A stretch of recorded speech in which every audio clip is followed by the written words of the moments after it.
मो निकट में ब्रह्माकुमारी जड़े राजयोगिनी भौणी दुर्गेश नंदिनी अच्छा मुझे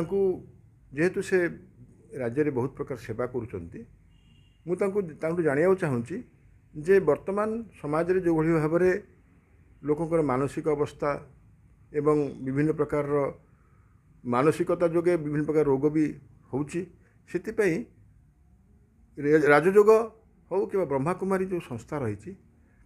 इतने कौन लोकों सेवा हो पार आपन टिके कहिबे। ओम शांति। आज आम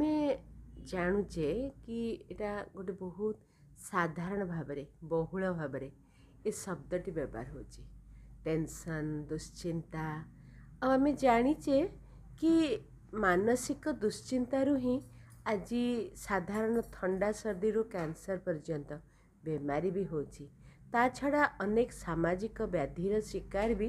आज आम समाजर मनुष्य मैंने होचंदी जेमती एडिक्टेड डिप्रेस्ड हो जाउछंती टेंशन रे आसुछंती। तेणु ये सबू रोगर कारण कौन टेंशन कारण कौन आम मानसिक शक्ति को आम यथार्थ भाव में व्यवहार कर पारने। यह कह जाए माइंड हैज एनर्मस पावर मनर जतेक शक्ति अच्छी ताकू आम केमिति व्यवहार कर आज टेंशन कारण भी कौन कारण समाज रे एमिति ही मान्यता रही अनुभव आम करुचे कि आम चारिआडू प्रेसर कौन प्रेसर आम बाह्य जगत रू प्रेसर क्लाइमेट भी गोटे प्रेसर आम कैरियर भी गोटे प्रेसर आम परिवार विषय रे भी आम पिला मानकर एजुकेशन आम बापा माँ स्वास्थ्य आम निजर स्वास्थ्य आम सामाजिक परिस्थिति एमिति अनेक आम जदि कारण खोजा अनेक कारण अच्छी आम दुश्चिंतार किंतु कारण को निवारण करने आम कौन करुचे आम सहजरे तो कहीदे आज छोट टू बड़ जाए समस्ते कहीदे कि टेंशन होची दुश्चिंता होची आम बुझीपारे दुश्चिंतार प्रभाव आम स्वास्थ्य रे पड़ुची आम वातावरण को भी प्रभावित करुची किंतु दुश्चिंतार मुक्त होगापी आमर प्रयास कौन रोचे आम बुझी जाऊे कि जो गुड़ार कारण आम बताऊे कहूचे से कारण को निवारण करने जदि आम पाखे किसी व्यवस्था नहीं किसी आम पाखे क्षमता नहीं से सब तो बाह्य प्रेसर आउ ताकू जदि सम्मुखीन होगापी आवश्यक वास्तव में आमर शक्ति आंतरिक शक्ति आमे जिते बड़े सब व्यवस्था रे असह्य अनुभव करती स्वतः जड़े मनीष कही दिए स्वतः जन मनीष सी कौन करे हे भगवान मते शक्ति दियो हे प्रभु मते बुद्धि दियो एमती कही पकाते ना तार्थ आम अंतर्मन स्वीकार करुच्ची मते मो पाखे जो बाह्य रिसोर्सेस अच्छी ता देकरी मुझे परिस्थिति को सम्मुखीन हो पारि I am not able to face I am not able to tackle the present challenges किंतु मते मो आंतरिक शक्ति को ही बढ़ेवा पड़ो कारण क्लाइमेट उपर आमर हस्तक्षेप कर उपाय नहीं आम जो पारिवारिक परिस्थिति समस्त को मो कंट्रोल रखिपारि मो कंट्रोल रे कौन अच्छी मो मन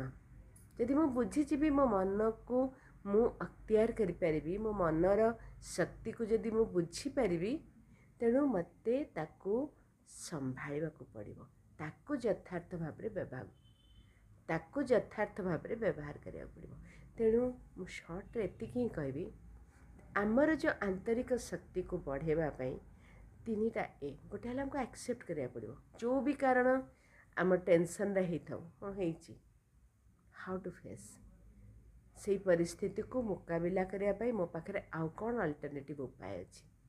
जदि नहीं तेबे जदि फेल्युअर अच्छी कि असुविधा अच्छी ताकू मैनेज करने मते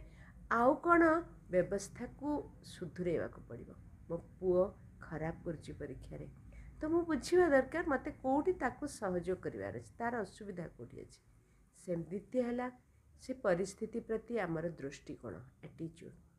आम सान बड़ू शुणी आसलु कि जहाँ हूँ भल हो परिस्थिति रे कौन भल ही थाई पारे एमती अनेक उदाहरण आम पाखे अच्छी जो मैंने परवर्ती समय कहती एमती परिस्थिति है जोटा भल है मो शक्ति को जानीपारे मु मो जीवनर मूल्य को जानीपारे। तृतीय है अवेयरनेस। मु मते चिन्हिबा दरकार। मु जदि कहूँ मते दुश्चिंता हो जाऊँगी मोर पाखरे जो शक्ति अच्छी दुश्चिंता होची बोली कहूँ किए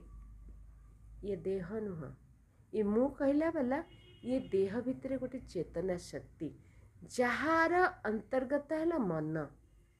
मनटा तो गोटे स्थूल जिनस नुह ना सूक्ष्म। मु भी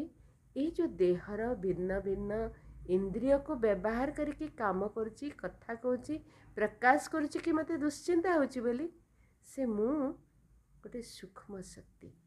मो आत्मा बोली आमे कहती। आत्मा गोटे चेतना शक्ति से चेतना शक्ति भितर मन एक सजाग उज्जीवित शक्ति ता पाखर जदि शक्ति को आमे चिन्हि जिबा एवं से शक्ति को यथार्थ भाव में व्यवहार करने आम पाखे बोध शक्ति अच्छी। आमे आम बुद्धिर क्षमता को जदि जागृत करिबा ता भी केमती जागृत करिबा तार जागृतिर आधार है नॉलेज ज्ञान। केवल इनफॉरमेशन नुह ज्ञान प्रज्ञा कह जाए ज्ञान आलोक ज्ञान बुद्धि को आलोकित कराए। आमे तार पूर्व परर अवस्था को आगुरु बारी पारती देखी पारती विजुअलाइज करि पारती। ज्ञान को शक्ति कह जाए जहाँ बुद्धि को सशक्त कराए। तारी आधार रे आमे मन को कंट्रोल करी सबु परिस्थितिर जो सकारात्मक दिग को चिंतन करी आमे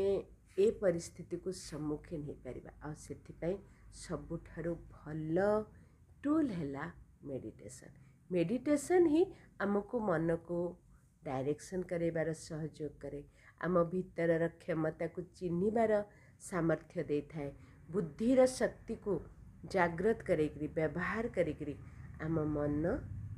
बुद्धि तथा आम इंद्रिय को सत्मार्ग रे नबार जो सहयोग करता है जहाँ आधार रे आमे दुश्चिंता को सहजरे मुकाबिला करिकरी से परिस्थिति किछि शिखिबा पाई कि समर्थ हो जाती। ता आम जीवनर गोटे नुआ दिग सृष्टि कर देता है।